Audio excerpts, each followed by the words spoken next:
तो लगातार जिस तरीके से किसानों के लिए एक बड़ा ऐलान प्रधानमंत्री नरेंद्र मोदी ने किया, कृषि कानूनों की वापसी पर किसानों की बैठक आज होने वाली है। 32 किसान संगठनों की आज साझा बैठक होगी। खबर पर ज्यादा जानकारी के साथ हमारे सहयोगी अरुण चंद्रा हमारे साथ जुड़ गए। अरुण, क्या कुछ निकलकर सामने आ रहा है? जिस तरीके से आज 32 किसान संगठनों की साझा बैठक होने वाली है, रणनीति पर मंथन किया जाने वाला है, क्या कुछ तैयारियां देखने को मिल रही है? देखिए, राकेश टिकैत सुबह से यहाँ पर मौजूद हैं और अभी सभी अपने जो दल हैं उनसे बातचीत कर रहे हैं। 2 बजे के करीब इनकी जो संयुक्त बैठक होनी है उसकी तैयारी चल रही है। कुछ किसान हमारे साथ जुड़े हुए हैं। सबसे पहले हम उन्हीं का रुख कर लेते हैं।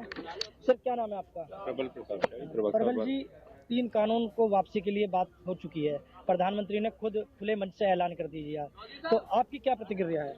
देखिए, हमारी प्रतिक्रिया ये है कि हमारी जो शुरुआती मांग थी वो थी 3 काले कानूनों की वापसी, एमएसपी गारंटी कानून, बिजली बिल 2020 की वापसी, पराली अधिनियम की वापसी, स्वामीनाथन आयोग की रिपोर्ट के लागू करना।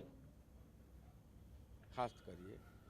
बर्खास्त इसलिए भी होना चाहिए कि उनके ऊपर आरोप प्रशासनिक अधिकारी, इसी सरकार के अधिकारियों ने तय करके बताया है कि वो इस पूरी घटनाक्रम के दोषी हैं। सर, किसान विजय दिवस प्रोटेस्ट हो गया, कोई मार्च निकाली जाएगी? नहीं, पूरे जनपद स्तर पर विजय दिवस के रूप में किसानों के साथ कांग्रेस पार्टी मनाएगी।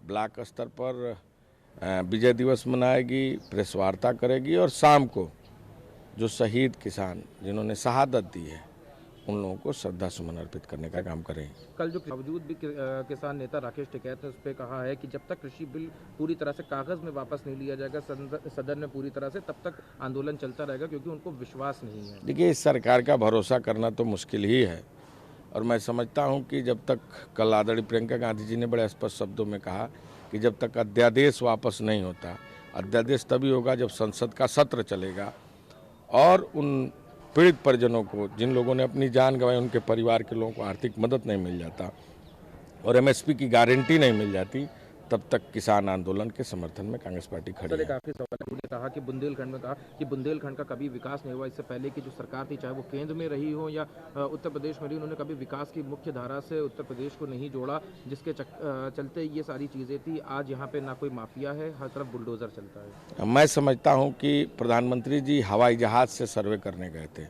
अगर जमीन पर चलते तो सड़क भी दिखता, ड्रेन भी दिखता, यातायात के साधन दिखते, मंडी दिखती और वहाँ के जो आदरणीय राहुल गांधी जी ने यूपीए की सरकार में 10,000 करोड़ से अधिक का पैकेज दिया था, उस विकास का मानक भी दिखता।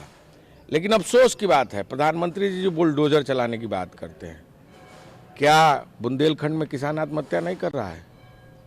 क्या वहाँ गाय तड़प तड़प के नहीं मर रही हैं? क्या खनिज और वहाँ के संपदा को लूटा नहीं जा रहा है? कौन लूट रहा है? सरकार के लोग लूट रहे हैं। क्यों नहीं उनके खिलाफ कार्रवाई होती? प्रधानमंत्री जी, ये उत्तर प्रदेश है, उत्तर प्रदेश ने आपको उदय किया था, उत्तर प्रदेश ही आपको अंत के रास्ते की तरफ ले जाएगा। तो कांग्रेस प्रदेश अध्यक्ष अजय कुमार लल्लू को सुन रहे थे आप। कांग्रेस आज किसान विजय दिवस मनाने जा रही है, उसको लेकर एक रैली का भी आयोजन किया गया है और देश भर में अलग अलग जगहों पर कैंडल मार्च निकालकर किसानों की जीत का जश्न कांग्रेस मनाने वाली है। उसी को लेकर अजय कुमार लल्लू का क्या कुछ कहना था वो हम आपको सुना रहे थे। हमारे सहयोगी गाजीपुर बॉर्डर से लगातार हमारे साथ बने हुए हैं, अरुण हमारे साथ जुड़े हुए हैं। अरुण, जिस तरीके से किसानों में खुशी भी है, दूसरी तरफ किसान आगे की रणनीति पर विचार करने वाले हैं, मंथन किया जा रहा है। आज महत्वपूर्ण बैठक है, 32 किसान संगठन इस बैठक में शामिल होने वाले हैं। इससे पहले भी देखा गया था कि जब भी कोई बड़ा ऐलान किया जाता था या जिस भी तरह से यह आंदोलन आगे बढ़ रहा था, उस बीच कई दौर की बातचीत हुई, किसानों के बीच में कई तरह की मीटिंग्स भी देखने को मिली। अब आगे की रणनीति को लेकर और प्रधानमंत्री की अपील का कितना असर यहाँ पर किसानों पर होता हुआ नजर आ रहा है?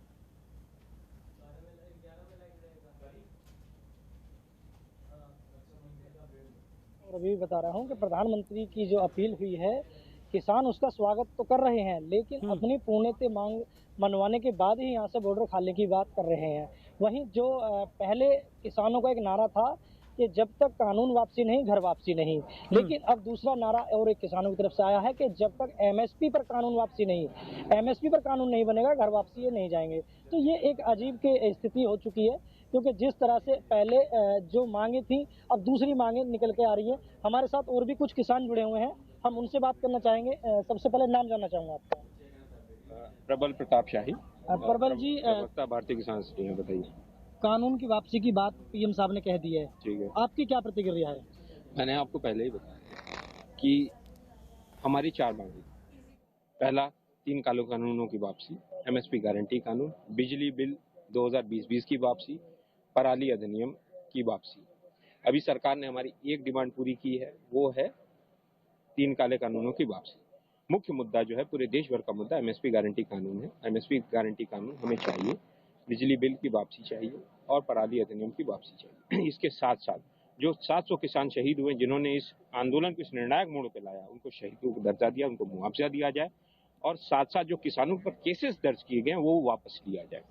और साथ साथ में जो टेनी मिश्रा जो लखीमपुर जनसंहार के कॉन्स्पिरेटर हैं, उनको बर्खास्त किया जाए, गिरफ्तार किया जाए। ये हमारे प्रमुख मुद्दे हैं। इन मुद्दों के बिना हमारा आंदोलन, अभी लड़ाई जारी रहेगी, हमारी लड़ाई पूरी नहीं हुई। अभी सरकार ये सोच रही है, केंद्र सरकार, प्रधानमंत्री ये सोच रहे हैं कि बस उन्होंने कर दिया, बात कह दी, वो बातें बहुत सारी कहते रहे।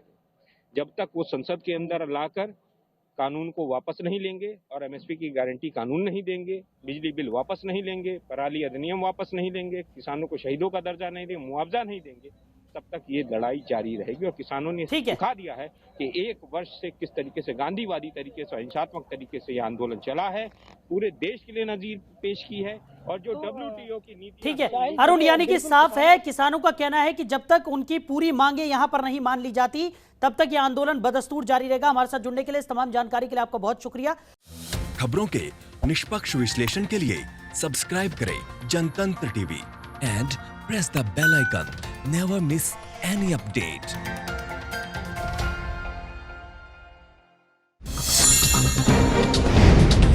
डाउनलोड कीजिए जनतंत्र टीवी ऐप को, जो कि अवेलेबल है गूगल प्ले और ऐप स्टोर पर। अधिक जानकारी के लिए अभी डाउनलोड करें।